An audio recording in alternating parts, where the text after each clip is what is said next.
Vamos a continuar con el texto base 1, este paper que ilustra la teoría Hub and Spokes, y vamos a seguir el pedido de Pilar. Esto es algo que quiero que incorporen. Si solicitan que se acomode una clase o que haya una clase incluso aparte porque les resulta beneficiosa, uno lo hace, pero sí es necesario que haya una participación de parte de ustedes.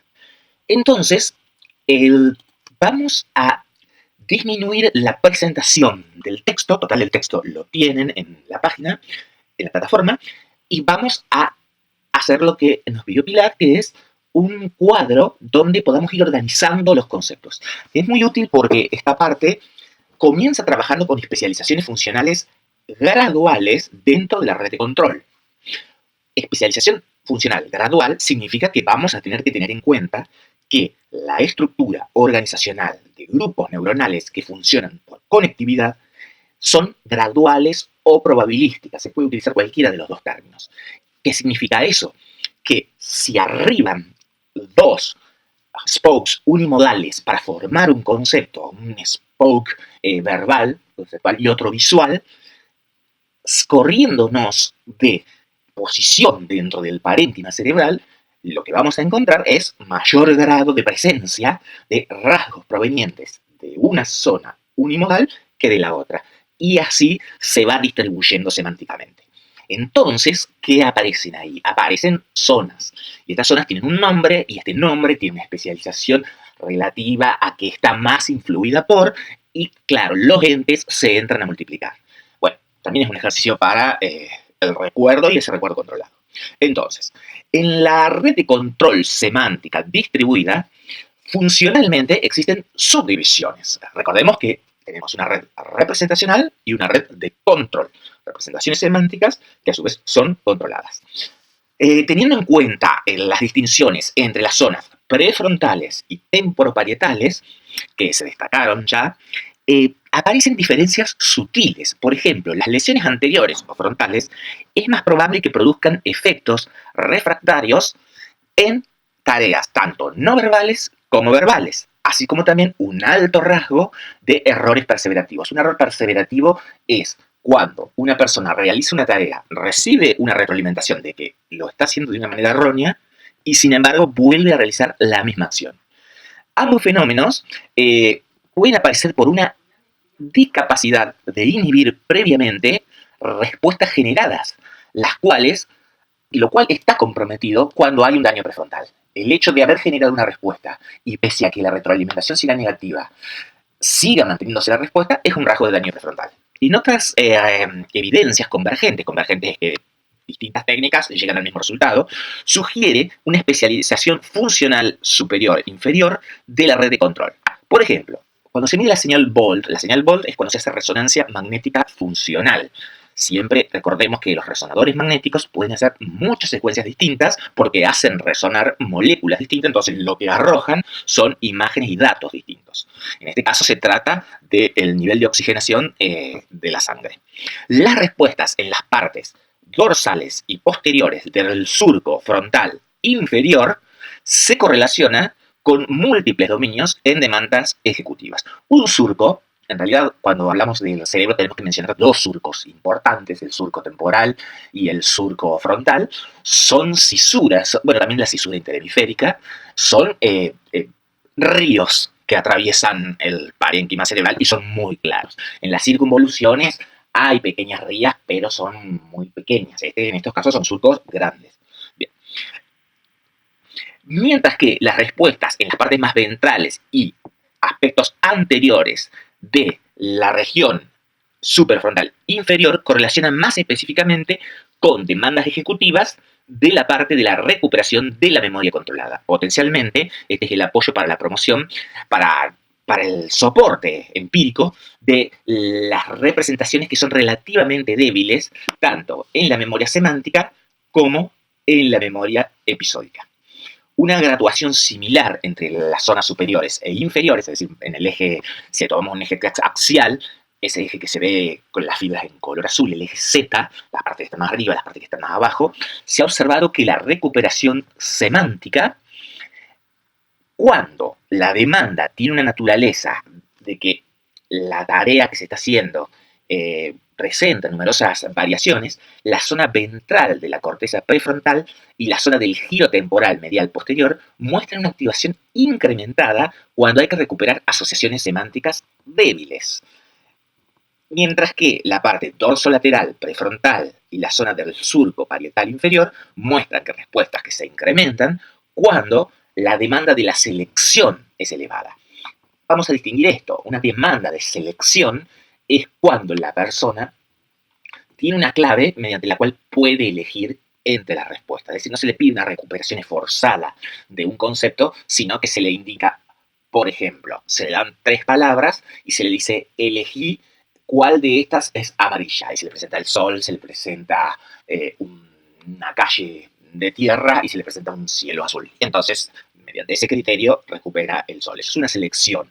La recuperación es forzada es cuando a la persona se le dice recuperar el nombre del presidente de Argentina que sucedió a Ilia. Bien, ahí viene una recuperación forzada. No tiene que seleccionar, sino que tiene que recuperar. La activación en la corteza prefrontal medial lateral correlaciona con ambas demandas, sugiriendo que hay una especialización gradual en la corteza prefrontal. Los estudios anatómicos y funcionales de conectividad muestran una historia similar. Tanto la corteza prefrontal ventral como el giro temporal medial posterior conectan con el lóbulo temporal anterior, mientras que los aspectos superiores de la red de control no lo hacen. Probablemente, si se aplica estimulación magnética transcraneal aplicada a la corteza prefrontal ventral y al giro temporal medial posterior, que es la red inferior, los componentes de la red inferior, selectivamente se lentificarían los juicios semánticos, mientras que la aplicación sobre el surco parietal inferior, es decir, el componente superior, lentifica tanto las decisiones semánticas como las no semánticas. Juntos, estos resultados muestran una organización gradual de la red de control semántica, en la cual las regiones más inferiores, por su conectividad con la red de las representaciones semánticas, envían una recuperación de información codificada débilmente, mientras que las regiones superiores muestran que están asociadas a la recuperación de la corteza singular anterior y del área motora presuplementaria y contribuyen a un control de dominio más general. Entonces, ¿cuál es la red de control semántico, de cognición de control semántico? Y la comparamos con otras teorías. La cognición semántica controlada es la que provee una explicación de cómo dentro del sistema semántico humano, tanto el control como las representaciones, que son una etapa esencial a través de las cuales funciona la cognición semántica y el entendimiento, y a la vez se pueden comprender sus alteraciones, también muestran, y hay, literaturas alternativas que muestran que la memoria semántica podría funcionar de otra forma. Entonces aquí se van a listar cuáles son esas otras posibilidades. Los procesos de control semántico que fueron descritos están relacionados con una estructura de control semántico que busca explicar la interacción entre metas, las metas son codificadas por la corteza prefrontal, y el conocimiento perceptual o los sistemas de conocimiento. Joaquín Fuster es de España, trabaja siempre en Estados Unidos, y él mencionaba los ciclos de percepción-acción. Breiber presentaba las estructuras de control dual. La aplicación top-down, o sea, de arriba hacia abajo, los sistemas superiores controlando los sistemas inferiores, se aplican a un set de tareas o de metas en el cual el propósito es involucrarse en redes de demanda múltiple, incluyendo la parte superior, la parte del surco frontal inferior y del surco parietal inferior, sin tener en cuenta el tipo de representación, si es visual, motor o semántico. Y que esto ha sido controlado. En la teoría o en el dominio con la cognición semántica controlada, las regiones adicionales, como el giro temporal medial posterior y la parte de la corteza prefrontal ventral, están específicamente implicadas en el control semántico y pueden permitir la interacción del dominio general con representaciones semánticas, por ejemplo, permitiendo que las metas actuales influencien la propagación de la activación dentro de la red de representación de Hub and Spoke.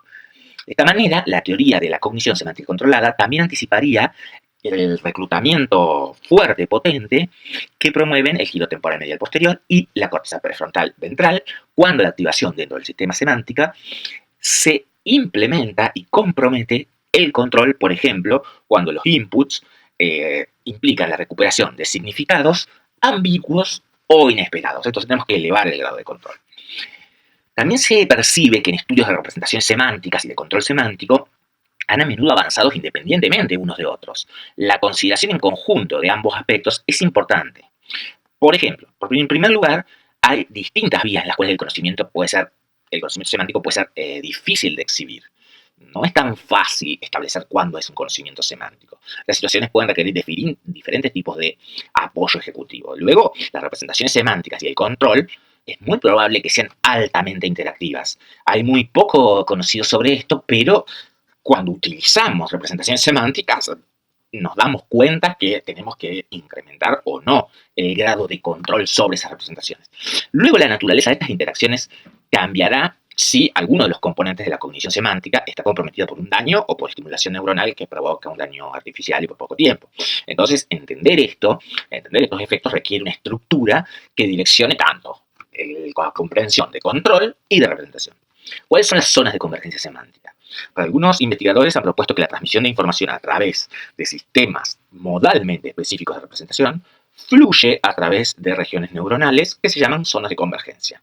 La conectividad de sus inputs y de sus outputs indicarían que estas diferentes zonas son receptivas y en tareas donde se necesita una expresión semántica funcionan para las diferentes categorías. Estas ideas tienen un efecto donde la propuesta clave de la cognición semántica controlada es que las redes semánticas están organizadas alrededor de un hub que atraviesa todas las modalidades y, en segundo lugar, que la conectividad realiza un formateo de la especialización funcional en estas redes. No obstante, si tomamos que la conectividad genera muchas zonas de convergencia y que hay un hub que los atraviesa a todos, son dos puntos de vista diferentes. La zona de convergencia son puntos que vinculan fuentes de información específicas de modalidades de información y que están distribuidas a través de toda la corteza.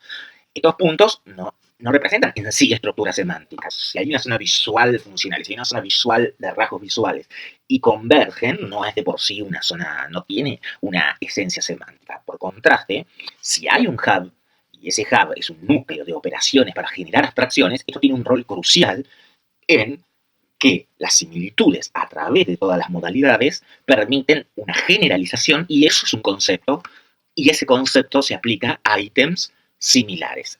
Entonces, está clara la diferencia entre ambos puntos de vista. Que haya múltiples zonas discretas que existen para diferentes tareas y categorías hace difícil entender la amplitud de todo lo que está documentado en las contribuciones del lóbulo temporal anterior para la cognición semántica. El hub gradual propuesto por la cognición semántica controlada da cuenta de que para dominios específicos como patrones generales de dominio, cuando se produce un daño y otros tipos de trastornos semánticos en una modalidad, también están dañando a las otras modalidades. Si es gradual, el hub semántico se alimenta de todos los inputs que provienen de las modalidades unisensoriales. Entonces, la idea de zonas de convergencia propone una diferenciación de funciones expresivas a través de los hemisferios cerebrales. En la cognición semántica controlada se propone una integración funcional en dos hubs, en el hemisferio izquierdo y en el hemisferio derecho. En las exploraciones computacionales que combinaron estimulación magnética transcranial y resonancia magnética funcional y pacientes con resonancia magnética que fueron evaluados con resonancia magnética funcional sugieren que hay una interacción bilateral que preserva la performance semántica después de un daño cerebral o una disfunción. Entonces, hay una hipótesis de dominio específico distribuido. En la cognición semántica controlada, la propuesta de Mahon y Karamasa establece que diferentes partes de las redes neuronales semánticas llegan a ser acomodadas, finamente alineadas a través de un dominio como resultado de patrones diferenciales de conectividades funcionales. Entonces, esto daría cuenta del énfasis en que las funciones locales en el sentido de zonas cerebrales, están fuertemente influenciadas por su capacidad de conectividad. Y esto explicaría que haya déficit en categorías específicas cuando uno trabaja con resonancia magnética funcional. No obstante, la hipótesis de que están distribuidos los dominios de forma específica no puede dar cuenta de que haya un hub transmodal que genere conceptos generalizables, coherentes y que explique que haya daños semánticos pancategoriales, es decir, de todas las categorías, como lo que sucede en la demencia semántica. Entonces, relacionado a esto, el lóbulo temporal anterior tiene un rol en la representación semántica que es distinto a afirmar que está distribuido por conectividad en las distintas zonas de la corteza cerebral. Que los rasgos estén distribuidos, la visión basada en que los rasgos estén distribuidos, es común en los modelos neurológicos clásicos. Hay teorías contemporáneas también que proponen que las representaciones semánticas involucran la reactivación en paralelo de múltiples fuentes específicas de modalidades sensoriales, afectivas, que están distribuidas a través de toda la corteza. Los métodos contemporáneos incluyen rasgos semánticos de larga escala, que son fuentes multivariadas y que tienen que ser decodificadas por las señales neuronales, que a su vez reciben un refuerzo por el peso que tiene una fuente de información en una representación semántica. Y entonces pasa un mapeo de las localizaciones neuronales de las representaciones semánticas. No hay mucho consenso entre los que proponen las teorías distribuidas, porque no hay consenso entre qué región cortical codifica cada clase de propiedades. La mayoría de los investigadores le atribuyen rasgos basados en representaciones semánticas, pero la teoría de la cognición semántica controlada elabora este punto de vista general proponiendo una arquitectura en la cual hay modalidades específicas que interactúan, pero cómo la conectividad de estas redes forma graduaciones funcionales específicas y estructuras para entender cómo se forma el control semántico y el flujo de activación en las redes para generar contextos, esto indica que el modelo Hub and Spoke asume que los conceptos reflejan tanto el rol del hub como de los spoke en las representaciones y su interacción. No obstante, hay un largo trecho todavía, en virtud de lo expuesto, para entender las contribuciones relativas del hub y los spokes en las representaciones semánticas globales y la naturaleza y el tiempo de sus interacciones en el proceso para establecer una representación semántica estable. Por ejemplo, es un componente central disponible para que el hub tenga un concepto disponible, es que sea activado por una interacción dinámica entre hub y spokes. Es que lo que diríamos que en otras teorías se formularía como localización, aquí lo tenemos que ver como interacción. Entonces, en esta revisión que se hace en este artículo, el resumen es que hay muchos avances para entender la representación semántica que está dañada y la normal, y el control de las representaciones semánticas. El núcleo de las computaciones de cada representación y del control están separados cognitivamente y neuralmente, pero todas las conductas semánticas requieren una interacción sincronizada entre estos dos componentes. Ya sabemos que no tenemos mucha evidencia acerca de cómo es esta interacción, o en los pacientes, cómo un daño afecta y cambia la interacción entre estos sistemas. Pero bueno, esto, como siempre se dice, progresará. Se necesitan más investigaciones para incrementar el entendimiento de cómo los aspectos de los conceptos sociales, emocionales, abstractos, están representados en el hub gradual y en la estructura neurocomputacional de los spokes que alimentan el hub. Y este desafío se le presenta a la red de control, que tiene que controlar también este tipo de entradas. Entonces, las nuevas etapas de investigación es construir investigaciones que aborden esta distinción, donde lo concreto y lo abstracto, que es multidimensional, se relacione con el contexto y de qué manera se ejerce control semántico sobre significados abstractos que se están procesando. En las aproximaciones basadas en rasgos de las representaciones semánticas, están en una pugna para dar cuenta del conocimiento acerca de la relación entre rasgos y conceptos. Por ejemplo, la relación entre auto, coche y vehículo, que es una inclusión de clase, es cualitativamente diferente para la relación entre coche y ruedas. Tienen una diferenciación: coche, vehículo, coche, ruedas. Las relaciones diferentes están sostenidas por patrones muy diferentes de generalizaciones inductivas. La proposición de que todos los vehículos pueden moverse se puede generalizar hacia los coches, porque hay una inclusión de clase. Pero la proposición de que todas las ruedas están funcionando, rodando, no se puede generalizar a los autos, porque los autos no todos están en circulación. Esta clase de inducción no puede ser, no es apoyada por una relación de un mecanismo de relación posesiva. Acá Esto es muy interesante porque nosotros estamos abocados a estas investigaciones y cómo son los mecanismos por los cuales funciona la abstracción. Decimos árboles, decimos álamo y las propiedades de árboles y de álamo se transfieren. Pero como dice el ejemplo, dice que las ruedas, bueno, ruedan, pero hay coches y acá estoy viendo una calle y hay muchas ruedas que no están rodando. Sin embargo, las ruedas son una posesión potencial para rodar. Entonces la potencialidad es una operación. ¿Cómo se implementa en los circuitos neuronales ese tipo de mecanismos? Ahí es donde hay que trabajar para encontrar cómo son los mecanismos de abstracción que apoyan que hay un hub, que hay una zona que tiene una representación bastante extensa en la corteza cerebral que está operando para que haya abstracción.